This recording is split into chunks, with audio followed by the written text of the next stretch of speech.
bonne vidéo commence par un bon cadrage et un focus fait.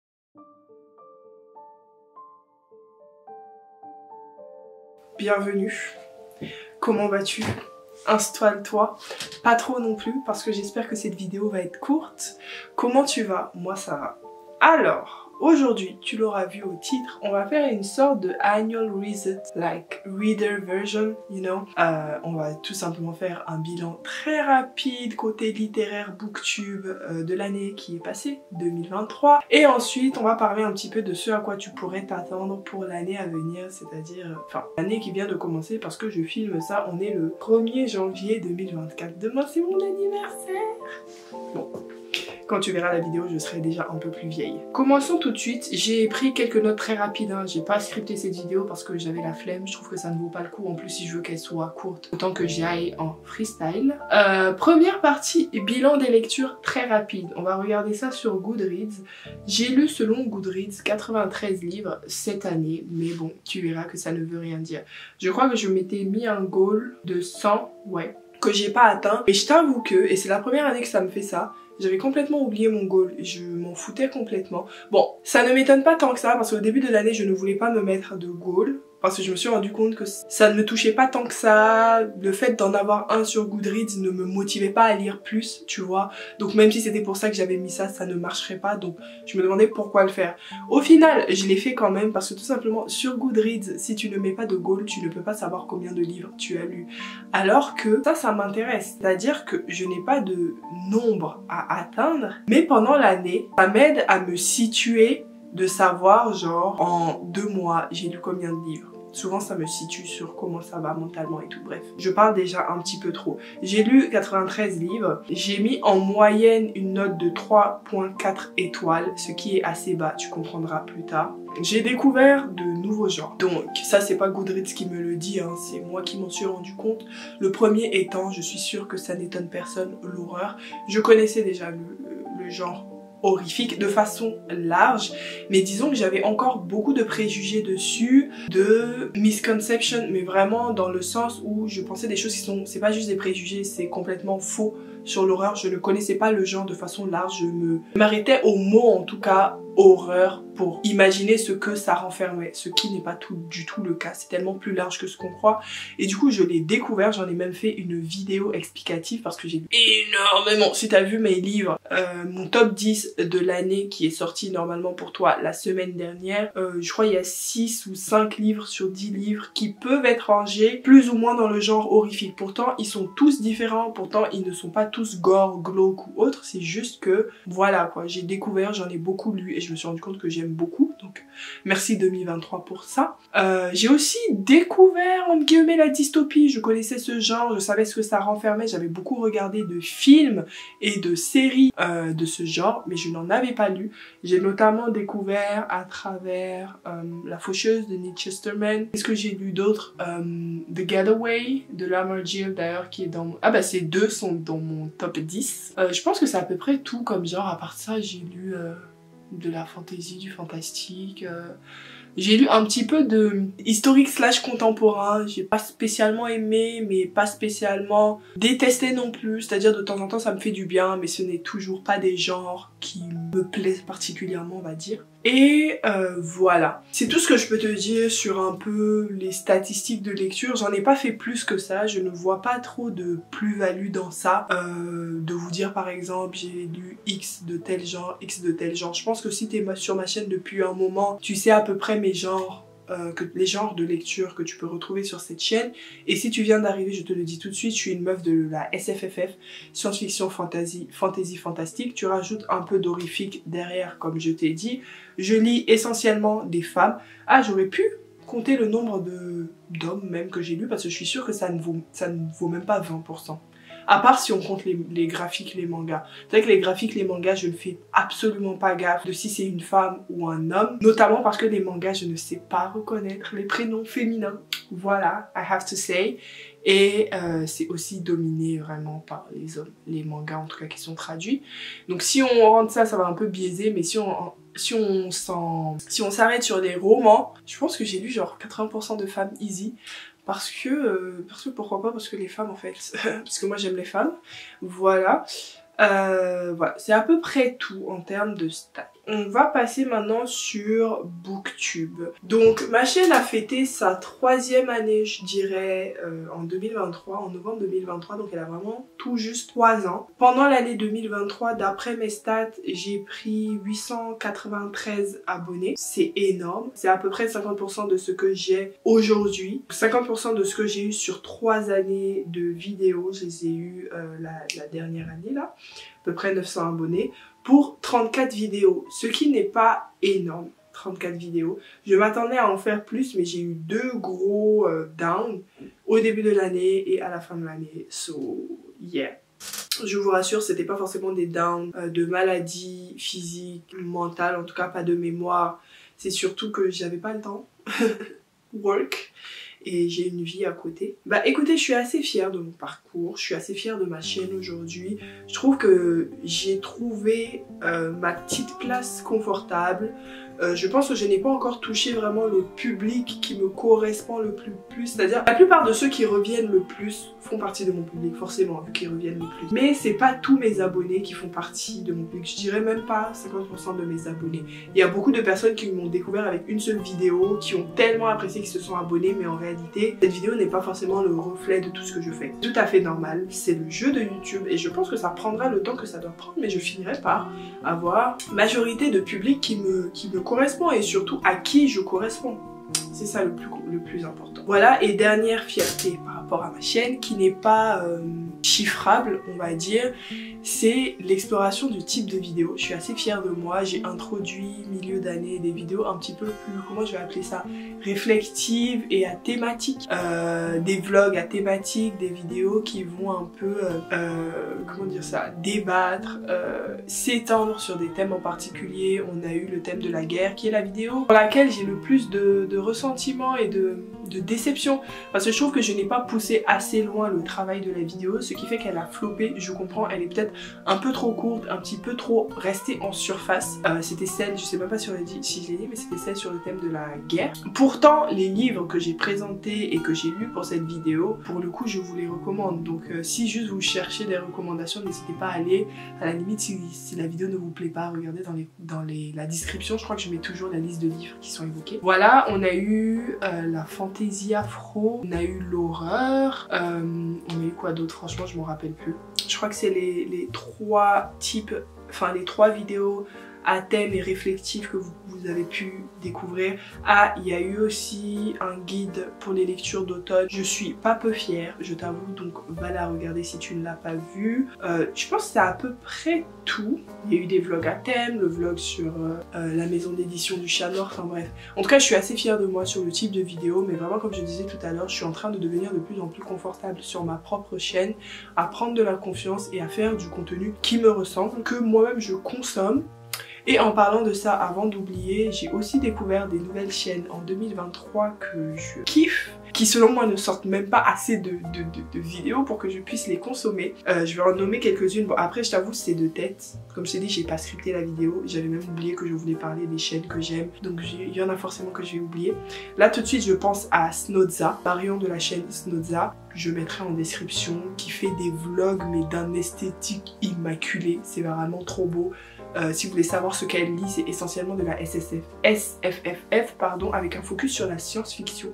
Et surtout, elle ne parle pas que de livres que tu vois à la mode. Elle parle à peine même des livres qui ont de la hype.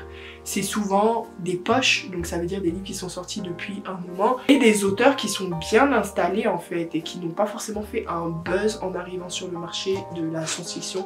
So, I swear to God, you will like her channel. Il y a Lire avec Lilia, que en vrai je connaissais depuis un moment, mais je crois qu'elle a dû faire une pause, je crois, parce que je voyais plus ses vidéos personnellement. Et je me rappelle que je la suivais sur un ancien compte Gmail là, que je n'utilise plus. Donc en fait quand j'ai ouvert ma chaîne, ou plutôt quand j'ai commencé à regarder les vidéos que je veux regarder sur le compte de ma chaîne plutôt que sur l'autre, je l'ai perdu de vue. J'ai redécouvert sa chaîne cette année et comme d'habitude, bah, je kiffe. Je crois qu'elle a aussi recommencé à poster un peu plus. Ça, elle est pas du tout nouvelle. Les mots de l'imaginaire, c'est un peu la OG de l'imaginaire sur Booktube francophone à mon sens. Imaginaire adulte, hors romantécie et bon, elle lit un peu de young adulte, mais voilà. Et encore une fois, c'est quelqu'un qui lit des backlists et ça fait plaisir. Il y a qui encore? Il y a Sous le ciel, Mamaki de Sous le ciel. Je sais pas si je l'ai découvert cette année, c'était grâce à Déborah de Daily Debbie. J'ai même pas besoin de citer la chaîne de Déborah, je pense que vous tous vous connaissez. Mais Sous le ciel, je kiffe. On a presque absolument pas les mêmes goûts à part quelques lectures.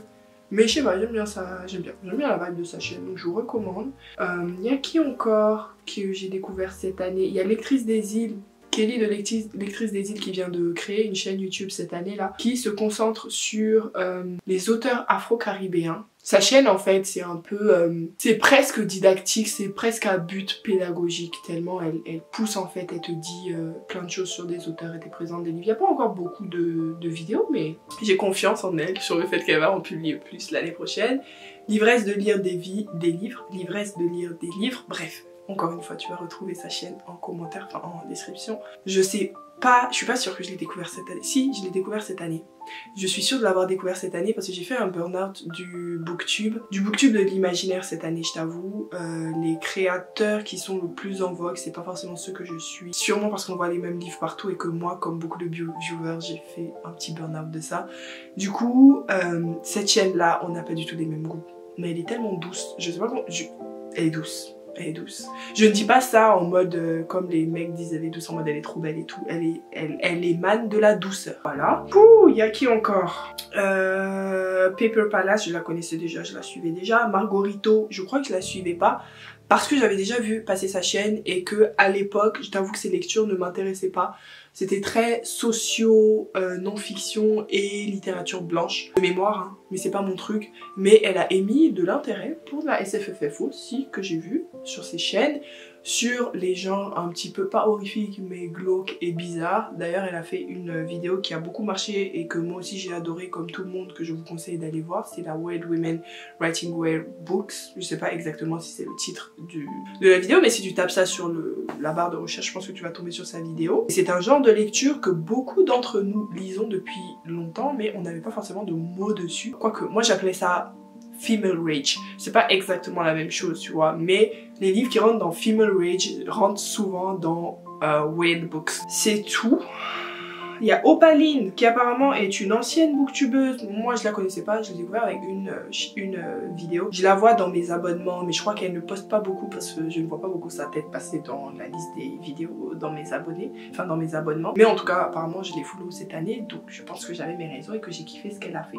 Voilà un peu, on va repartir sur ce dont on parlait, c'est-à-dire ma chaîne. Ouais non, j'avais fini de te dire les différentes statistiques sur ma chaîne, mes fiertés, mes déceptions, etc.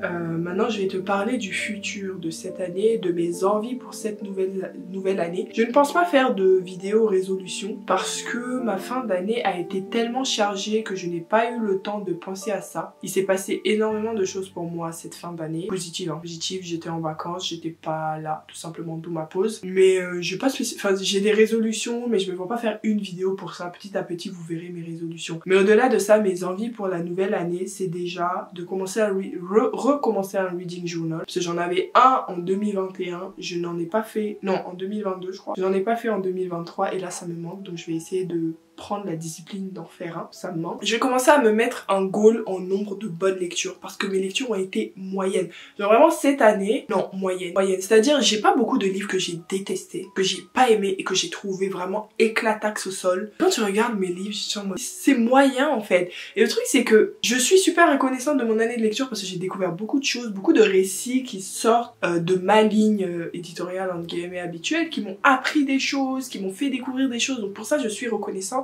Mais de façon globale, où sont les 5 étoiles? Je pense que je n'en ai même pas mis 5 des 5 étoiles. Et encore, si j'en ai mis, peut-être que j'ai été super généreuse. Donc, je vais me mettre dans mon reading journal un goal de genre 5 étoiles. Genre 20 livres que je peux dire j'ai grave kiffé, c'était trop bien. Parce que sur 93 livres, t'as même pas 5 livres que tu peux dire ça comme ça, genre tout le monde lisez-le. Genre j'ai des bonnes lectures, mais j'ai des réserves sur toutes les lectures. Doesn't make sense to me. Genre 93 livres, c'est énorme, Laurie. En tout cas, il y a ça. Je vais me mettre un goal en nombre de bonnes lectures. Je pense que je vais mettre genre mon goal de 1 livre sur Goodreads pour que ça continue de compter. Parce que j'ai besoin de mon compte de nombre de livres, comme je vous disais au début. Et dans mon reading journal, je vais mettre un décompte de nombre de 5 étoiles. Ensuite, je souhaite continuer les vidéos, le type de vidéos dont je t'ai parlé, les vidéos réflexives à thème. J'ai énormément d'idées de vidéos. Mais genre vraiment, si tu regardes dans mon Notion d'idées de vidéos, c'est rempli. Ce qui me manque, c'est le temps et l'argent. Vraiment, j'insiste sur l'argent parce que YouTube, ça demande de l'argent aussi pour le matériel.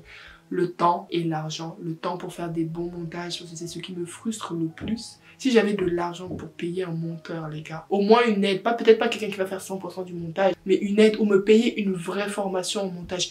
Quoique si je me paye une formation en montage, après il me faut le temps pour appliquer tout ça. Il y aura des bonnes vidéos, mais je ne vous assure pas que je serai très régulière parce que le type de vidéo que je veux faire, on l'a vu, demande beaucoup plus de temps. J'ai découvert et choisi, grâce à une chaîne, j'aurais pu la citer, c'est Chill Riri, Erika de Chill Riri. Bon pareil, je mettrai sa chaîne en bas, je l'ai découvert grâce à Sous le ciel. C'est une booktubeuse francophone canadienne, en tout cas elle vit au Canada, il me semble. Qui fait son jeu de la palle, c'est à travers un bingo où elle tire des petites boules et chaque début de mois, elle choisit sa palle par rapport à ça. J'ai envie de faire ça. Parce que 2023 m'a appris une chose, c'est que je suis capable déjà de lire à partir d'une palle. J'ai réussi à avoir cette discipline-là grâce au Pumpkin Autumn Challenge. Je suis assez fière de moi, donc je vais utiliser ça pour diminuer ma pile à lire présente. Donc en début de mois, au lieu de me dire « Ouais, qu'est-ce que j'ai envie de lire ?» et d'être influencée par toutes les sorties, je vais faire le jeu de la palle, ça va être bien funny, bien game et tout. Et comme ça, je fais descendre ma pile à lire. Donc j'en ferai peut-être une vidéo pour vous montrer comment je fais, mais je suis pas sûre de faire ça tous les mois. Des piles à lire mensuelles, non. Enfin, en tout cas de vous filmer ça tous les mois. Et dernière chose que je voulais te dire, ça c'est juste une annonce, il y aura plus de graphiques sur ma chaîne. Pas que je veux quitter le booktube pour aller dans le manga tube ou le webtoon tube, je sais pas si ça existe. C'est juste que j'en lis plus en fait, que j'en ai acheté plein, que je kiffe ma life en lisant des mangas, que je kiffe ma life en lisant des webtoons, et que j'ai envie de vous en parler parce que je suis sûre qu'il y a des personnes, même si c'est 5% de mon audience, qui pourraient être intéressés. Donc vous pouvez vous attendre à ça.